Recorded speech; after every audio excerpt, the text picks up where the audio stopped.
You know, New Brunswick hockey fans are not only some of the most knowledgeable in the world, they're the most dedicated.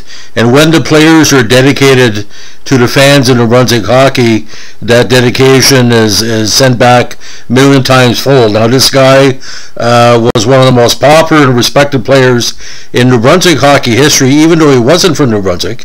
He had played with New Brunswick-based AHL teams for the majority of his career and brought a flavor and a style to the ice that's still talked about because back in the day when you went to the Aiken Center in Frankton, you saw a lot of your favorites. We talked the other day about Murray Bannerman. We talked about some of the other stars. But this guy has a special place.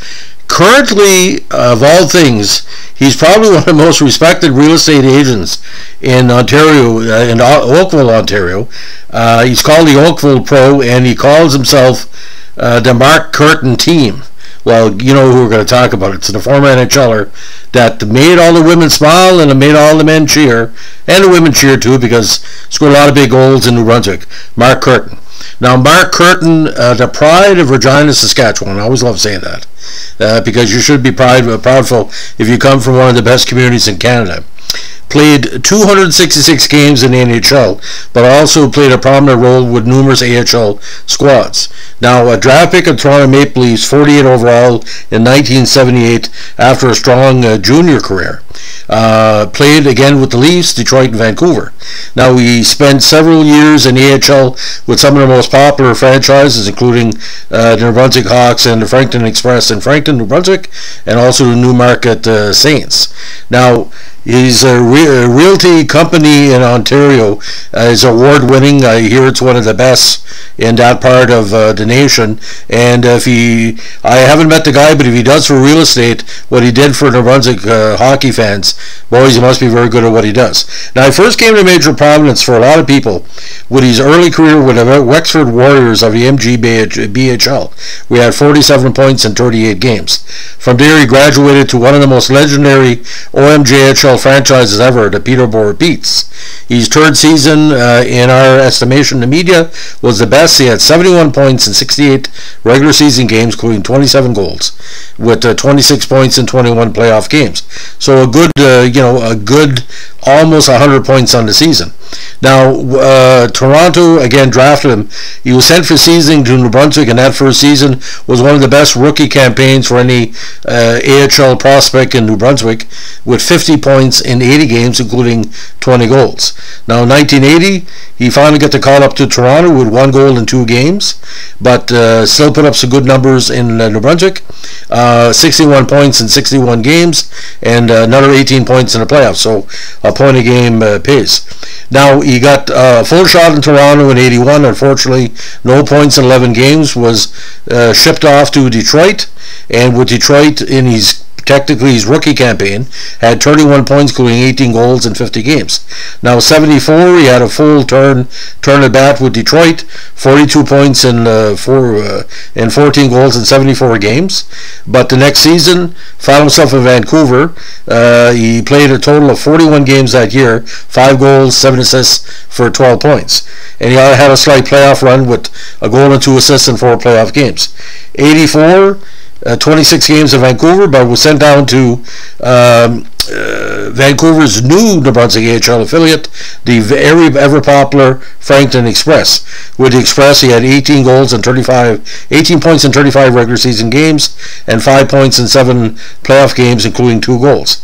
85, his last big shot at the NHL, he had 22 points in 62 regular season games, but found himself with the Express as well, 14 points in 15 games. 86 and 87, full campaigns in Frankton, and they were the best numbers of his career. 59 points in 77 games in 86, including 23 goals. 87, 64 points in 80 games, including 27 goals, which for a lot of people was his career year. Now, 88, with the Newmarket Saints of the AHL, 47 points in 73 games, and his minor pro career ended in 89 with Newmarket. Again, a shortened season, 12 points in 37 games. Now, Kirton's successful career after hockey, obviously in real estate, but I can tell you one thing, the goals of the Aiken Centre have a lot of people either still living or passed away. I'd not say haunt the rink, but give us good memories. When I used to go down to the Aiken Centre for basketball tournaments, Final 12, New Brunswick, different events, even though the Brunswick Hawks and the Express no longer skate there, the goals of the Aiken Centre have a lot of people around it, and you walk in there, and every time I do a podcast on former Express and former New Brunswick Hawks, I think of players like Murray Bannerman and Mark Kirton and John LeBlanc and a few others, just talking about the importance of New Brunswick hockey in Moncton, St. John, and Frankton, to what the hockey means to us. Even though New Brunswick doesn't put a lot of people in the NHL, our support of the AHL and the NHL players that get seasoning here is something that we're very proud of, and to give back. I know Mark gave a lot back to the community by participating in a lot of outreach stuff with the kids, hockey development, just being a role model. He's a role model for a lot of people. But I know I was talking to somebody in Frankton the other day, one of Mark's fans, and I was telling him I was doing a podcast on Mark's career. He said, don't forget to mention the hockey cards used to give out through the radio, and one of them is shown right here. You know, the kids treasure that like they were regular OPG or Upper Deck or Tops cards. Giving out hockey cards and having your hometown heroes on a police card, that we call it, or a radio police card or a radio card. It's memories you can't take away. And the New Brunswick Hawks logo, tremendous. Frankton Express logo, tremendous.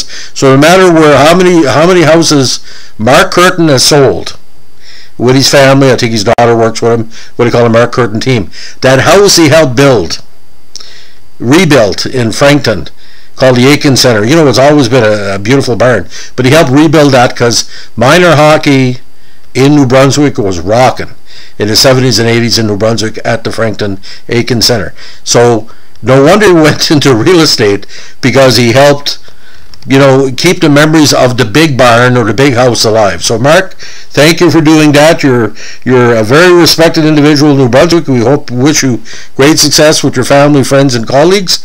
And as we like to say in Frankton and North Shore, keep your stick in the ice. Have a good day. Bye.